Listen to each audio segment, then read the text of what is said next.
This is 7 News High School Red Zone Review Preview. Welcome aboard, everybody, on this Thursday night on the eve of Week 6 in the High School Red Zone. Good that you're tuned in on WSPA.com or on WSPA Plus. So glad you've joined us. And as we look ahead to Week 6 on this show, we'll also extensively look back on Week number 5 as region play is now underway for some, and it's still to come for some others. But let us start out looking back to last week's action in Region 1-5A, and not to hyperbolize here, this might have been the region championship game. Unbeaten Greenwood playing at Hanna. Hanna forced to go to its backup quarterback Will Mayfield. Tristan Lewis gives the Eagles a 21-7 lead late in the first half. Back comes Hanna. Jalen Watson punching it in, and that made it a 21-16 game in the third quarter. Greenwood on top. Then, with about 10 minutes to go in the game, Jamarian Boston on his way to the end zone. That touchdown plus the 2-point conversion puts Hanna ahead by 22-21. Last-ditch effort by Greenwood fails, and on their home field, Hanna rallying from 2 touchdowns down to open up region play against mighty Greenwood with a victory by a point. Love to wing T or hate it. You know, we can adapt depending on who's back there. So our kids rallied around Will Mayfield, and they did a great job. Coach Stone always preaches, next man up, and I just live by that. Went with the reps with the ones and just locked in all week and really just focused on executing and getting the job done. Offense, we've been rolling. It's just the penalties have been holding us back, and we fixed that and we executed on offense, and nothing more to ask for. Hanna's the defending region champ. They said not in our house as they hand Greenwood its first loss of the year. They've won 4 of the past 6 in the series. How about the Eagles? Their past 3 games, won by a point at Dorman, by 6 at home against Lexington, and the 1-point loss last Friday. So they are 1 down in the region.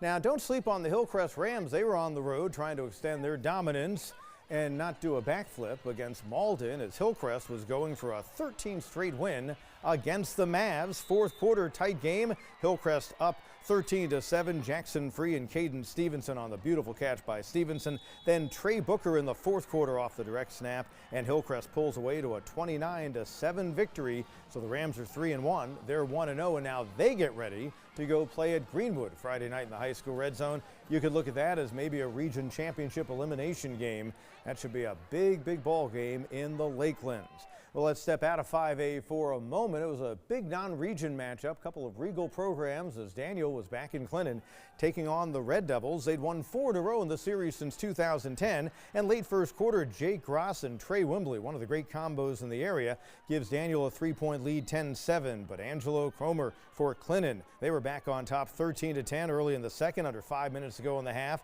Wimbley, after Clinton was forced to punt from their own end zone, there he goes, 35 yards in the score. What a talented sophomore he is. And the Lions had a 17-13 lead at the break, but the third quarter belonged to Zoom. Javen Cook, 156 yards rushing on the night. That's a 65-yarder. Clinton builds a 10-point lead. The fourth quarter belongs to visiting Daniel. Lions Gross hooking up with Wimbley. What a great combination. And that touchdown, a 34-yarder. Daniel back on top, 31-27. Kingston Bibb said it's good to be the Kingston as he helped seal the deal as Daniel rolled on to the come-from-behind win, 41-33. Our core group of guys, we asked them what they wanted to be known for this year, and they said resilience. And so we've been unpacking resilience. We've been talking about what it's like being comfortable, being uncomfortable, and holy cow, I was really uncomfortable. That he was. His team is 3-1 as they are a team to beat in Region 2-4A. They will look forward to that. Clinton, meanwhile, at 2-3, but still as good as any in the state in 2A, and they look to make a run in their region, obviously. Belton Honeypath remains the #1 team in the 3A SC Prep Football Media Rankings. It's because of talent like Tajay Watson-Martin. After Palmetto had a drive stall, this is a 65-yard punt return for a touchdown. Show you the final as BHP wins a 17th straight, and for the 40th time in the past 43 meetings going back to 1983 against Palmetto.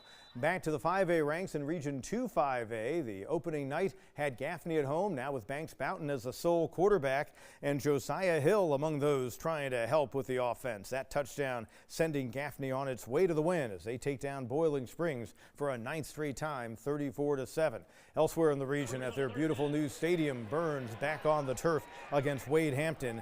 A Wade Hampton team trying to avoid an 18th straight loss overall. You had a feeling this might get out of hand in a hurry. Kane Rogers and Kayla McDowell, and then Trey Segura doing his magic off the dump pass.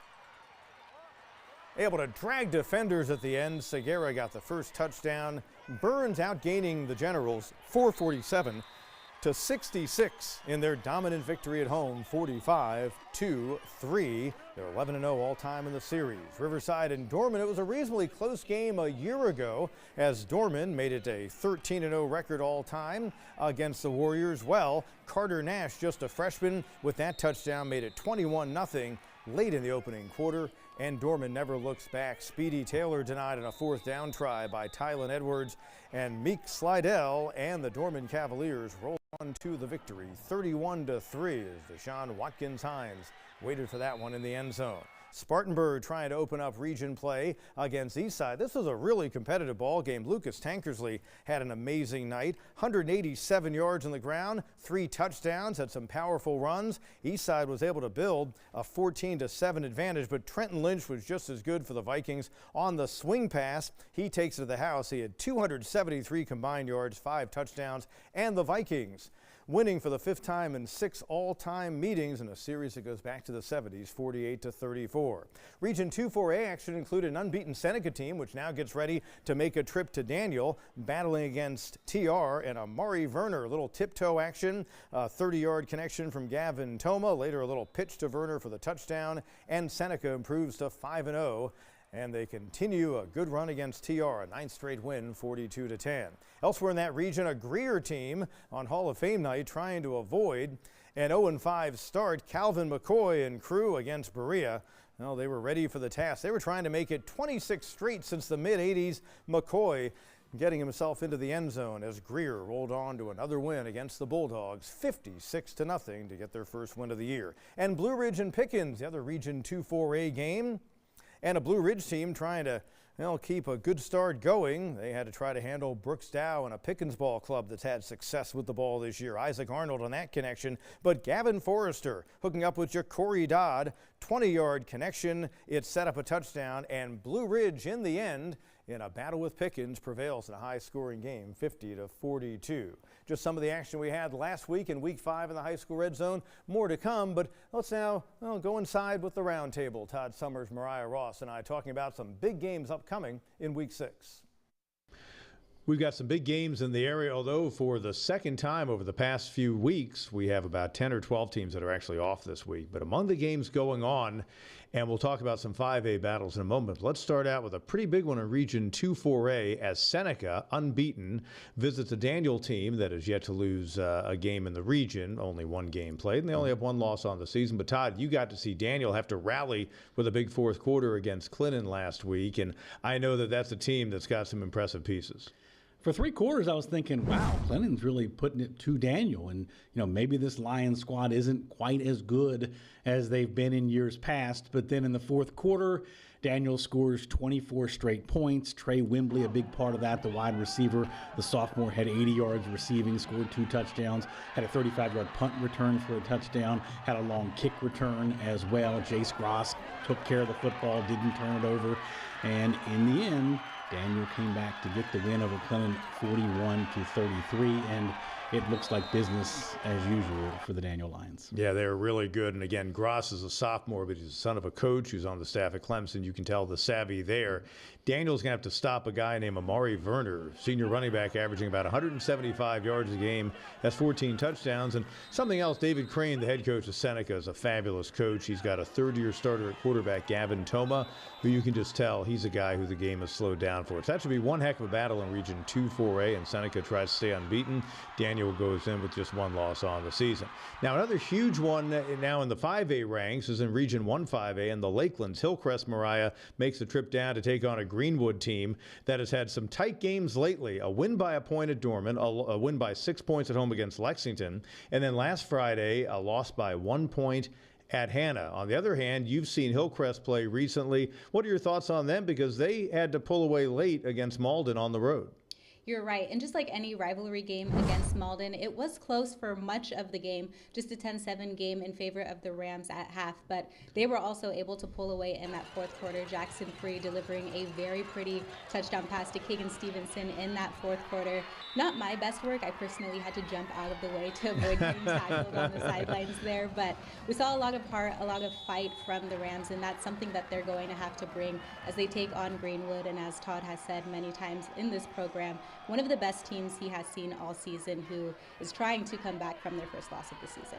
Can Jackson Free outplay Tristan Lewis? Hillcrest against Greenwood. That should be a good one.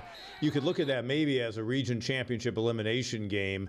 If Greenwood wins, now maybe they hope Hillcrest knocks off Hannah, and then if everyone else wins out, they'd at least get a three-way tie. So two big ones in Region 2-5A. Todd, let's start out. Burns and Dorman, likely a top 10 battle in 5A, and a couple of really good teams. And later in the show, we're going to present a really interesting backstory going in, but just some thoughts because you've seen each of these teams play. Burns is awfully talented. They're not quite back in the early 2000s, Bobby Bentley Burns, but this is the closest they've been in a while. They've won 3 straight in the series against Dorman, and it all centers for Burns around running back Trey Segura. But it's not all about Trey Segura. And one of the stories you were kind of alluding to is the fact that a couple weeks ago against Greer, Segura had 3 touchdowns in the game, was on his way to a 4th, and purposefully stepped out of bounds at the 2-yard line so that his teammate, Jacoby Fuller, who was not having a great game, could score. And I was talking to Coach Shaw about that this week, and he's like, who does that? He's never seen that before, but he said, that's Trey Segura. That's who he is. And then another interesting angle to this Burns-Dorman game is the fact that Trey Segura grew up in District 6, playing middle school football with a lot of these guys that are now on the Dorman football team, including running back Nick Means. Nick Means is now a running back because Trey Segura transferred to Burns. That opened up the running back position, and Nick Means moved from wide receiver linebacker to running back, and he said he has fell in love with the position ever since. So it's kind of neat when Burns plays Dorman because these guys know each other, they see each other, they text each other, and then on Friday night, they get to play each other. And you alluded to Bobby Bentley. Remember back in the 2000s especially, Bobby Bentley and Burns, Dave Gutschall at Dorman. That was probably the best rivalry for a while in the area. And as Reggie Shaw said, coming into the season, it's a good time to be a quarterback at Burns. You got a lot of weapons, and he's not just talking about Segura or, for that matter, Fuller. They've got some other guys. Mariah, Gaffney and Spartanburg will play at Spartanburg, a Gaffney team which doesn't have some of the players and skill areas that they would be counting on coming into the season for various reasons, injury and otherwise. But they do have Banks Boughton now running the show. Spartanburg had to play just a brutal first couple of games. They actually struggled with Eastside last week.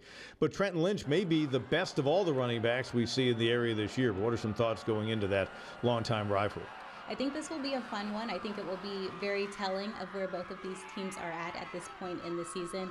As you said, for Gaffney, some ups and downs that we've seen, not very consistent throughout the season. They'll be looking to get their first back-to-back win all year, and now with Banks Boughton leading that offense, I'm very curious to see what that will look like. We've seen him be pretty effective with his arm, but what impresses me the most about him is just his ability to extend plays with his legs. And like you said, Spartanburg very good at extending plays with their legs in that offense. Trenton Lynch with 5 touchdowns against Eastside a week ago, so I think it'll be a fun one. I think despite Gaffney only allowing 13 points per game to opposing offenses, I do think this will be a high-scoring game. I think it'll be a very physical game, and whoever comes out on top will definitely be a team to watch moving forward. And coming up, more on what's ahead in Week 6, particularly a nice side angle on that Dorman-Burns game, and more action from Week 5 in the high school red zone as the preview continues.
Well, the Chapman Panthers ended the night without a win last Friday against Christ Church.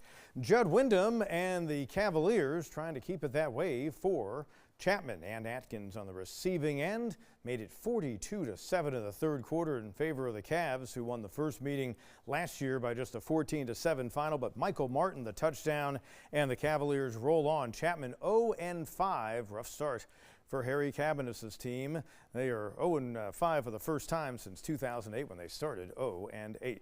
Welcome back into the review preview, and some more action from week number 5 includes the Chesney Eagles. Now, they were looking to get an upset on the road against a really good and unbeaten Woodruff team. That was going to be tough with guys like Skylar Barker able to make some plays and Aiden Gibson doing his thing.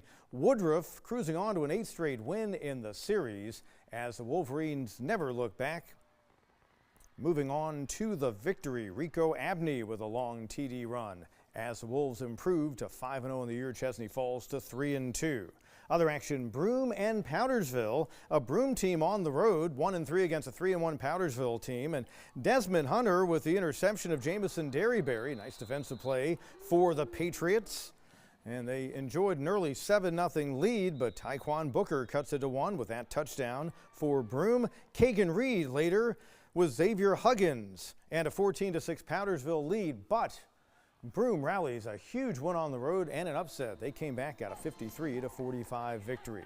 Elsewhere last Friday, Fountain Inn at 2-2, trying to bounce back against St. Joe's, and did they ever. Bo Jack Johnson in for the touchdown for a 41-7 third quarter lead. They were doing a lot of push-ups on the Fury side. Sam Holliday and Aiden McDowell getting together, and Fountain Inn crushing St. Joe's, which falls to 3-2, 49-7.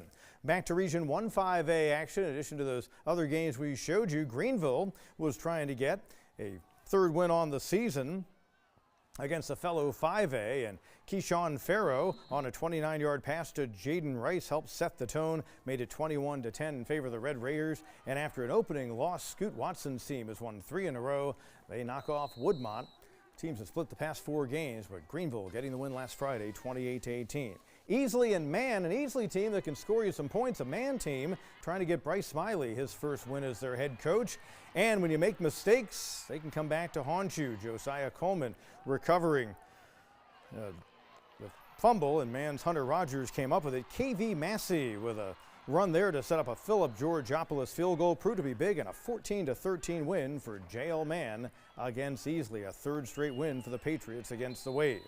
Western Highlands and Western North Carolina, Polk County and Owen had themselves a tough back-and-forth battle. Here's Lorenzo Sanchez, the guy they call Low Sanj, on a 30-yarder for an early Polk lead, but Owen able to squeeze one out on the road, 17-14. Just some of the action from last week in the high school red zone. As was alluded to earlier in our roundtable, one of the big games coming up this week has Dorman traveling to Burns, a huge battle in Region 2-5A. Now, there is good sportsmanship as a teammate, like patting one of your fellow players on the back or picking him up during practice, giving him a hand up after he's knocked down. And then there is a next level of sportsmanship, and that was demonstrated by the star player for the Burns Rebels, Trey Segura, last week. Not only a sportsmanship act, but also a great act of friendship. And Todd Summers has the story. 2 weeks ago, Burns running back Trey Segura hit the ground running against Greer, scoring 3 first-half touchdowns. He's a total package. With his inside runs, he's big, strong, he can break tackles inside, or he can outrun you on the edge. However, his teammate and close friend, Jacoby Fuller, was not having a great game. Jacoby had not had a great game that game. He had a couple turnovers and was down in the dumps. The first play I had missed the hole for a touchdown, and I just got in my head a lot, and then that caused the fumble. If he's up, I'm up.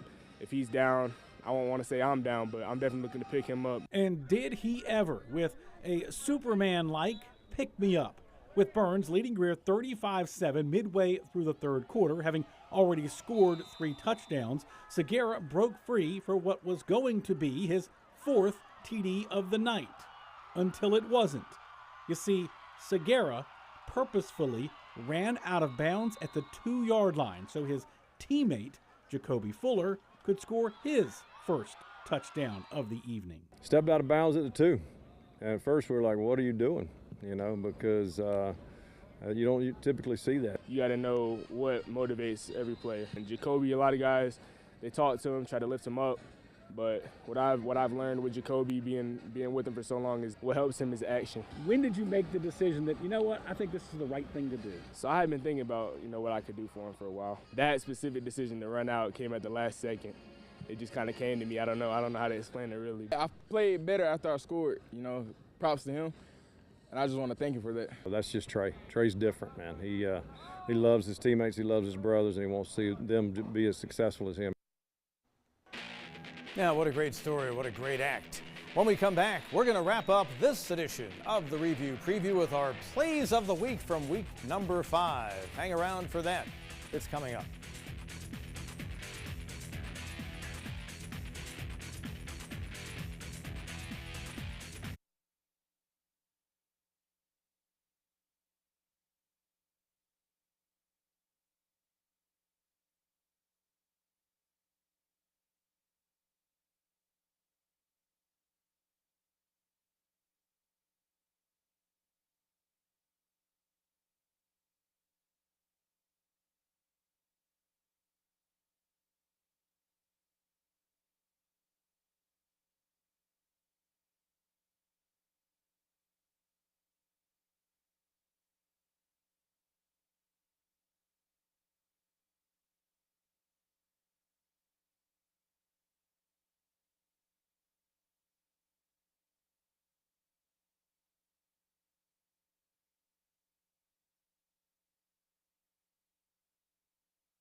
Our Plays of the Week from week number 5, Play 5. Well, we're showing a lot of love for Trey Segura, and why not? What a great player, just a junior. Great cutback against Wade Hampton.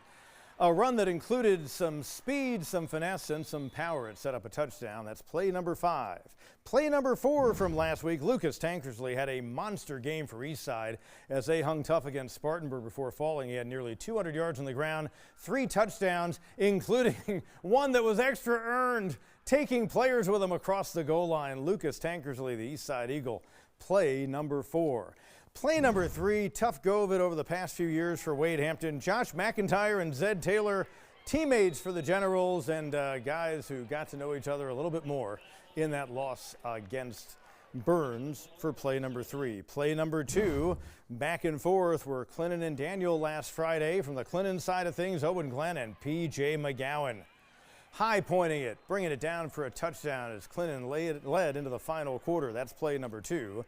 And play number 1 from the Daniel side of things. They had a monster fourth quarter as they rallied for another win against Clinton. Jace Gross and Trey Wembley on that 34-yard connection. A beautiful throw and an impressive catch. And again, just sophomores. Such a dynamite combination for the Lions. And they record play number 1 from week number 5. So we get ready for week number 6. Join us over on Channel 7 Friday night at 11 p.m. Then a full half hour on the CW62 at 11:35. An hour recapping the night in area high school football. Several teams will have an open date this week, but again, big games in both 5A regions in the area and some other huge ones on the landscape as well. Thanks so much for joining us for this edition of the Review Preview. See you back here, right here, same time next week. For now, Pete Yanity saying so long.